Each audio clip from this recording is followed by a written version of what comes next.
Hey guys, welcome to another episode of Nittani Draws. I'm Nittani and welcome back to my channel.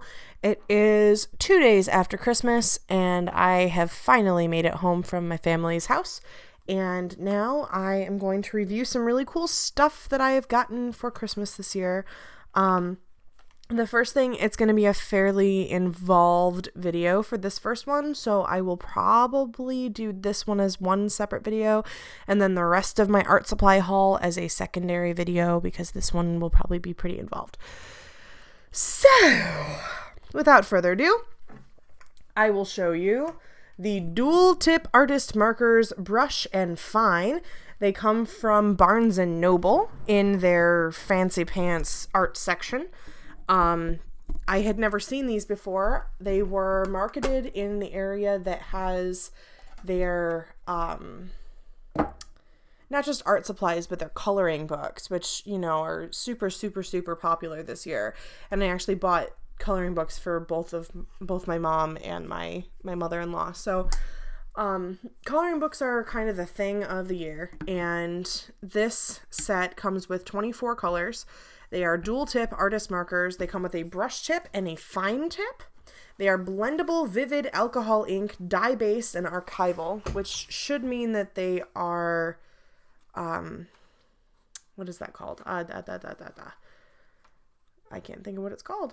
Oh my gosh. Safe for working with photos and stuff, because it's not supposed to fade over time and all of that. So this here is a piece of marker paper. It is a Canson marker paper. So, push all that aside. This is a piece of Canson marker paper here. And I'm going to show you how vivid the colors are, and I'll show you the differences between the two tips. So, unlike the Copic markers, which are what I normally would use, Copic marker has this gray line here, which denotes the brush tip that comes automatically with the Copic, and then the chisel tip, which comes automatically. You can change them out for different nibs according to your own choices, but that naturally denotes with that gray line which side the brush tip is. With these markers, it does not have anything that's a quick and easy view to know which side is which. They are both this sort of square shape. You know, I only got these 2 days ago, and the colors are already rubbing off of the top, too. I don't really like that.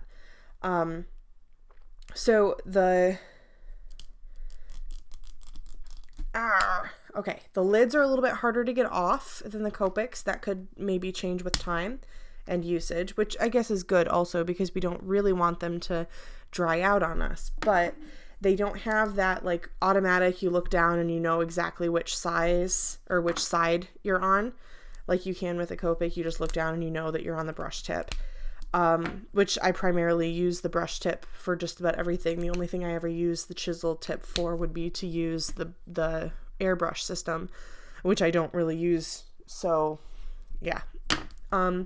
I don't think that these will fit into the Copic marker airbrush system. You may be able to find a way to kind of hack that, but I don't know that for sure because I don't have that system anymore. So yeah, here is the brush tip.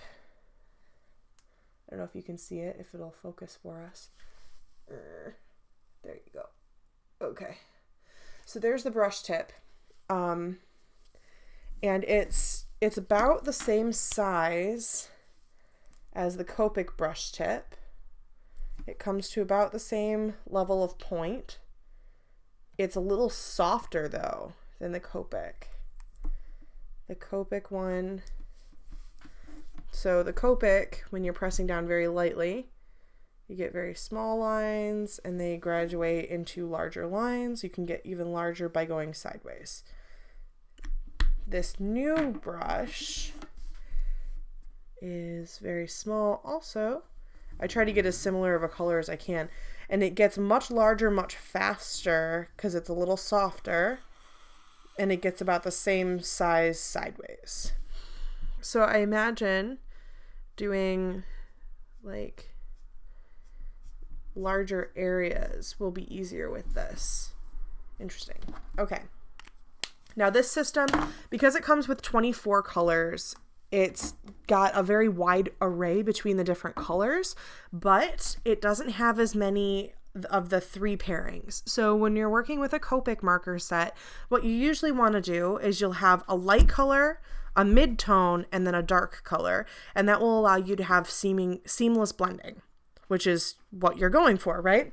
So I always buy my Copics in sets of 3 so that I can have that 3 pair and be able to seamlessly move from one to the next. Now on this Canson marker paper, we know that the colors are going to be much more vibrant because this paper was specifically made for working with markers, which is why we're using that right now. But you can use these markers on basically any surface. On here, it specifically mentions that you can use them on many different surfaces. So it says, alcohol-based markers lay down vibrant, smooth areas of color. They can be blended to create beautiful shading and subtle watercolor effects. Unlike water-based markers, they won't damage the surface of your paper. They write clearly on anything and are made to last, are ideal tools for artists and crafters of every stripe and any experience level. So they're professional grade, 24 vivid colors in a versatile range, including skin tones. Alcohol ink, archival dye-based, with 2 tips, fine and brushed for detail work, broad area coverage, and painterly effects. Super blendable, both before and after the ink dries. Optimal ink flow for every even saturation. Great for illustration, design, sketching, crafting, coloring, cartooning, and more. Works on paper, fabric, glass, wood, metal, and ceramic.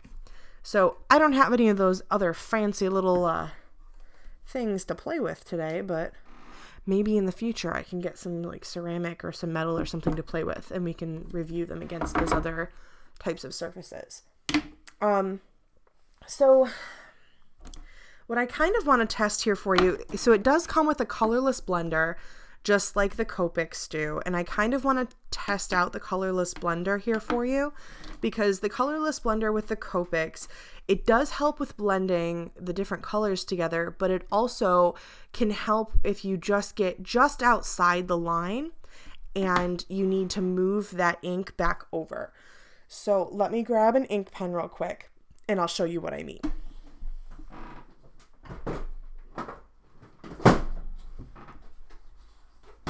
Here we go.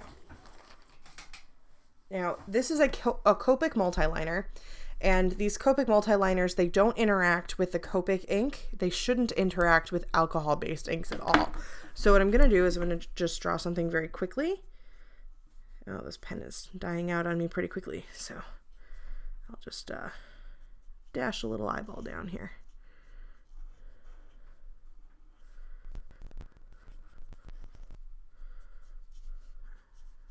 All right, so there's a nice little eyeball for us, and we'll play around with the eyeball. Now with they're called Studio Series, so I guess that's what I'll call them. They're Studio Series Artists Markers. They don't really have like a shortened name that I can use.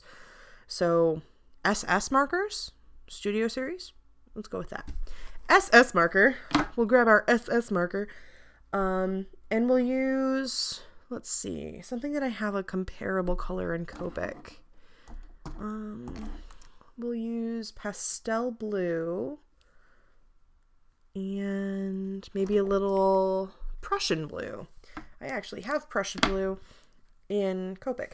Okay, so this is what I meant about that. This is really frustrating because the color or the size of the different nib things to tell you whether or not you're on the right size is really frustrating. So I keep opening up the wrong side and then having to close it and then open up the other side.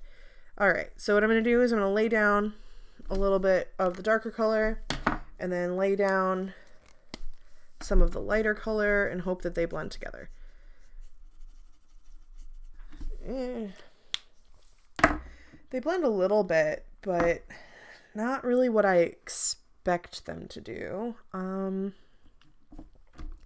Let's check out the colorless blender here. So this is the brush tip side with the colorless blender. And I like to move in sort of circular motions when I'm blending. Does that look like it blended at all? I don't think it does. And this blender is getting gross.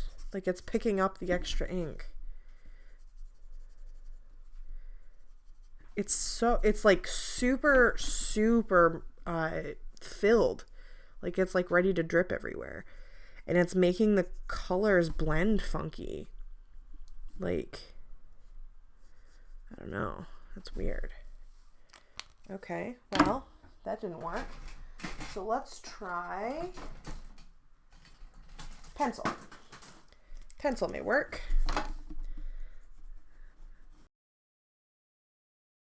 Let's see if that works out a little better for us. Now, that same color we laid down before was Prussian blue, but this may be too dark of a blue to get a really seamless blend. So let's try this color blue. That's a little closer. And then brush tip.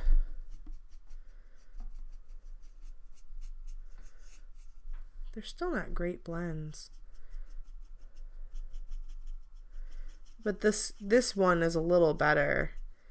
It's not interacting with the ink that's already laid down though, really. What it's doing is, instead of it interacting with the color that I laid down previously, what it's doing is it's just coloring over it with the new color. It's kind of working like gouache, where it's like two different mattes going over each other, instead of like a watercolor where the colors will start to blend together, which is what I was expecting them to do, since they're talked about like they're alcohol ink, obviously, but they are marketed sort of as a contender with Copic marker. And so I'm not sure how I feel about them as a contender. Now I'm laying down a really heavy swath of color this time, and there's going to be a little bit of color swimming on the top because this is marker paper, so it doesn't automatically go down into the paper. It kind of lays on top, and you can see the inks moving around a little bit there, and they're still not blending. There's a strong line between them, which I had expected the colors to move around a little bit, but they're not moving at all. And those are pretty similar colors on that spectrum. Let's try it again with maybe the purples. So there's a dark color down first instead of a light color down.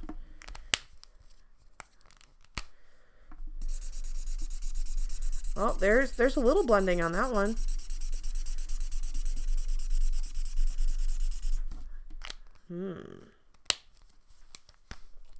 It's not quite as seamless as its old friend, the Copic, but it does get a little bit of a blend to it with the purples.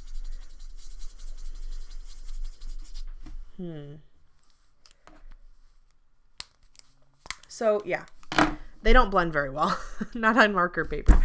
Let's try a piece of watercolor paper. Let's see how that works out. So this is watercolor paper.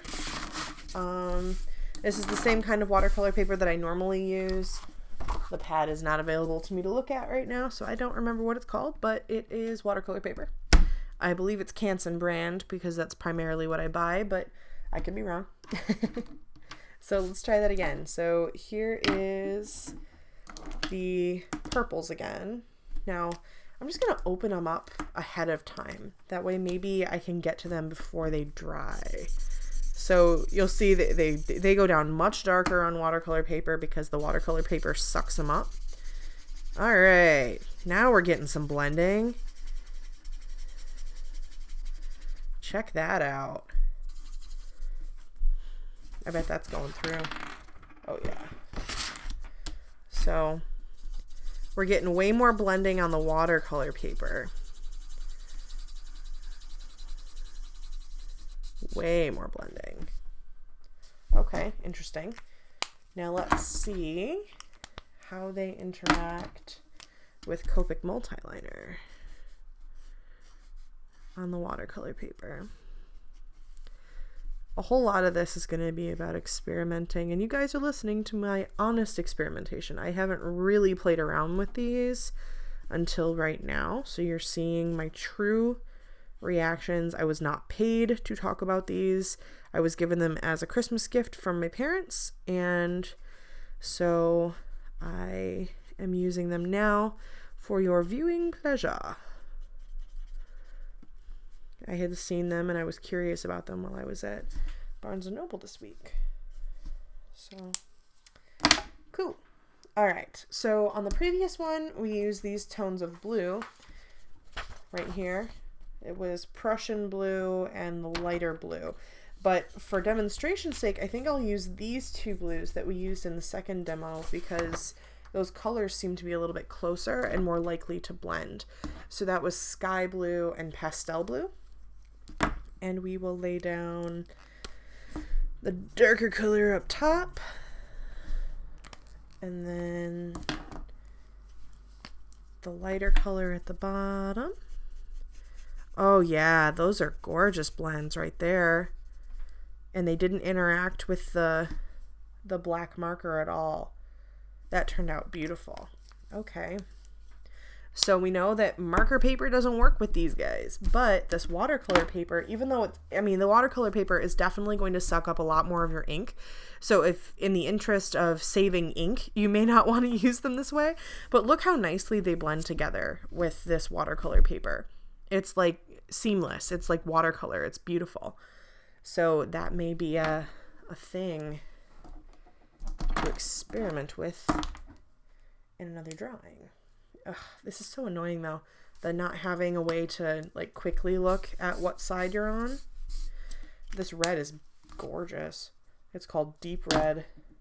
The only red I have that's similar to that in the Copics is lipstick red, which is one of my favorite colors, but that deep red is beautiful. Now that is a really nice blend. Let's see if it'll go into yellow from there. Oh man, those are beautiful. This is way nicer than I expected for the blend to be on this paper. Honestly, I did not have this high of expectations for it after seeing it on that marker paper, but this is coming together very nicely. Yeah. Let's see, where's a good blue to go into from there? Maybe mint?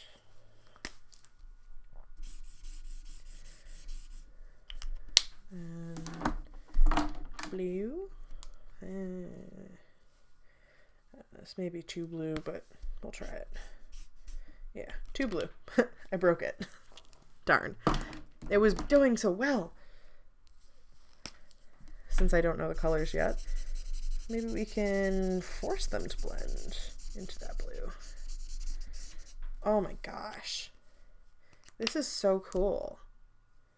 These colors just blend great.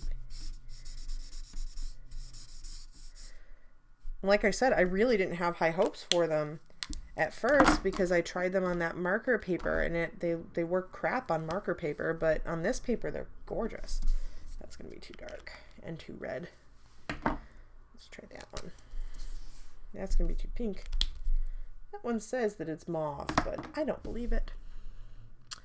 Well, I guess that our rainbow will stop there because I don't have anything better. So yeah, I guess it does work really well. Let's see how the blender works across these here. So here's our brush nib, and we will write something cool.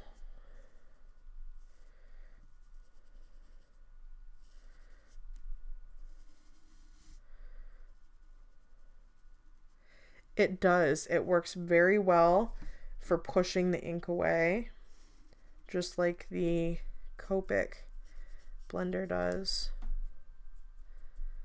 It looks very nice.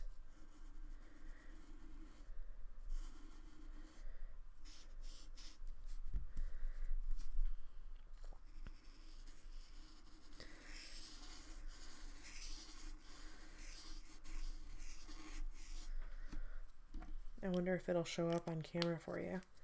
I wrote hello. Let's try it with the chisel nib.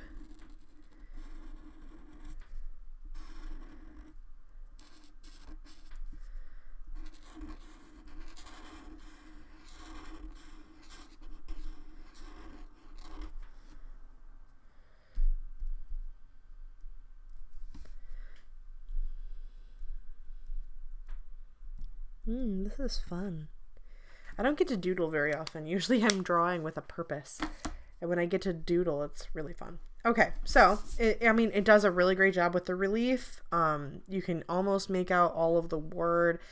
There's parts of it that aren't as visible, but I think that's because of the color choices that are underneath it, not because of something wrong with the markers. Maybe if I had laid down, like, let's try it on this darker color. So